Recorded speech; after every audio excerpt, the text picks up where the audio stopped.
Telinga kita itu rumah-rumahnya sama. Si sama ini mau nunggu rumah bagus, Pak. Kalau rumahnya bocor, berangkat dia. Maka jangan dikorek-korek terus, bocor nanti dia. Samanya pergi dia. Ya. Si basar ini menempati rumah-rumah namanya mata. Kalau matanya masih bagus, basornya nempel di situ, ada di situ. Tapi kalau matanya rusak, nggak mau dia. Ngapain nunggu rumah rusak adanya? Berangkat ya. Ini rumah-rumahnya saja. Ya, jangan sampai kita ya terpukau atau kita tertipu. Dikira mata itu yang melihat, bukan. Mata itu nggak melihat, nggak. Dikira telinga yang mendengar. Ya.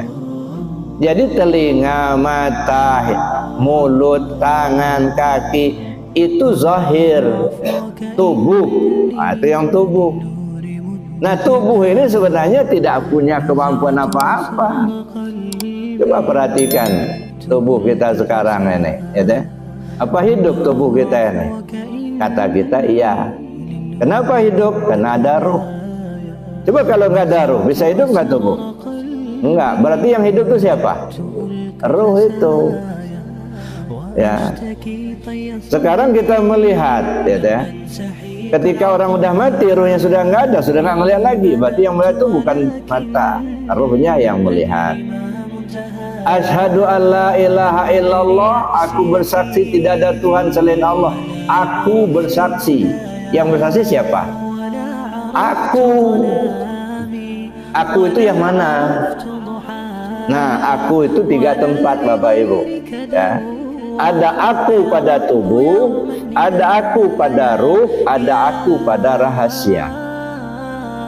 Ya. Kalau aku pada tubuh itu patung. Syirik, makanya syirik. Sekarang Bapak Ibu sengaja aku sholat. Nah, aku sholat itu aku yang mana? Kalau akunya di tubuh Bapak Ibu syirik, malah itu nyembah patung Bapak Ibu itu, bukan nyembah Allah, bukan. Katanya nyembah Allah, tapi akunya di tubuh itu patung yang disembah. Capek aja tunggang tunggi itu. Ada. Sengaja aku sholat, aku yang mana? Ada. Nah, kalau aku pada ruh itu aku pada sifat. Kalau aku pada rahasia itu aku pada zat. Jadi kalau aku bersaksi, berarti yang menyaksikan itu ruh kita itulah. Ya, bukan tubuh. Kalau tubuh nggak pernah ketemu Allah, nggak. Yang pernah ketemu Allah itu ruh kita itulah.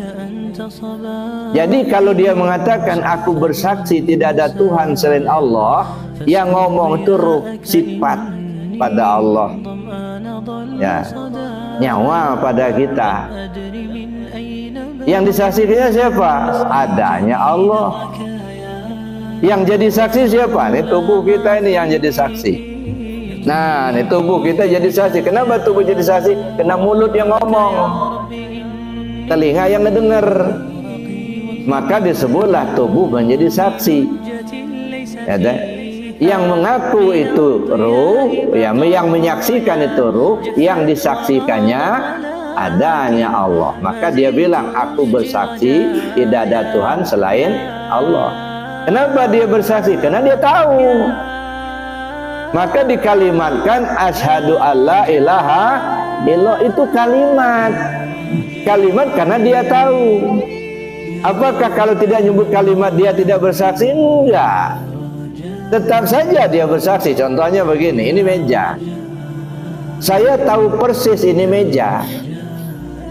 Kalau saya kalimatkan, saya melihat meja. Itu kalimat penglihatan saya. Sekarang apa? Kalau saya tidak ucap kalimat itu apa? Saya nggak melihat. Tetap melihat, tetap tahu saya ini meja.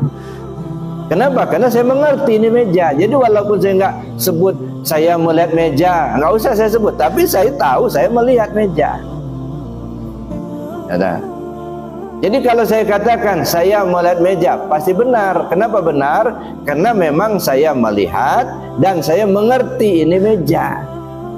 Tapi kalau orang buta, Pak, nggak ngelihat sama sekali dia, lalu dia ngomong, saya melihat meja katanya. Kira-kira benar apa salah? Salah, karena dia nggak ngelihat. Saya bersaksi tidak ada Tuhan selain Allah, tapi nggak ngerti Allah. Kira-kira benar apa salah? Ngomong aja tapi nggak paham. Burung bio itu. Ada asyhadu an la ilallah, asyhadu anna Muhammad Rasulullah. Kalimatnya tahu, ngomong, tapi ngerti nggak tentang Allah itu? Paham nggak tentang Allah itu? Paham nggak dengan Muhammad? Tahu dengan Muhammad? Nggak tahu. Sama dengan levelnya bio, Pak. Burung bio, cuman ngomong tapi nggak paham. Tapi kalau yang sudah paham, walaupun dia tidak mengucap asyhadu alla ilaha illallah, tetap dia menyaksikan Allah dimanapun dia berada. Bainama tuwallu fasama wajhullah. Tak usah diucap kalimat itu asyhadu alla ilaha illallah, asyhadu anna Muhammadar Rasulullah. Setiap dia memandang, dia menyaksikan adanya Allah. Kenapa? Dia paham. Nah, paham itulah yang kita kejar dalam kajian itu, Pak. Ya, nah. Supaya jangan terpaku dengan kalimat. Ya, nah. Itu kalimat itu kan membimbing kita untuk bisa mengerti. Ya. Tapi kalau kita nggak mengerti, walaupun hafal kalimatnya, ya tadi nggak ada beda sama makom bio gitu. Nah itu Bapak Ibu. Jadi artinya kita mengenal diri itu, mengenal Allah itu, kenali diri kita dulu. Man arafa nafsahu faqad arafa rabbahu. Siapa orang kenal dirinya, kenal dia kepada Tuhannya. Wa man arafa rabbahu fasada jasaduhu. Siapa orang yang sudah mengenal Tuhannya, lebur tubuhnya, binasa tubuhnya, nggak ada lagi tubuh dia. Kata, nggak ada lagi yang kita yang kuasa, kita yang melihat, kita nggak ada. Allah yang melihat. Nah makanya wa anfiqu mimma razaqnakum min qabli an ya'tiya ahadakumul maut.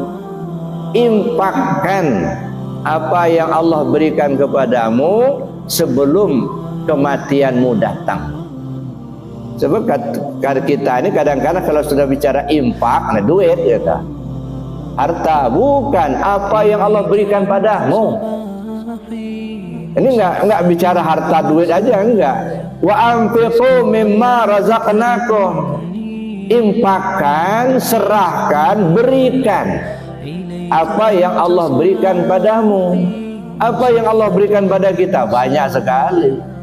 Yang di diri kita diberi Allah hayat, kita diberi Allah sama, kita diberi Allah basar, qadrat, iradat, itu pemberian semua. Ini istilah kita dikasih oleh Allah. Sekarang infakkan, berikan.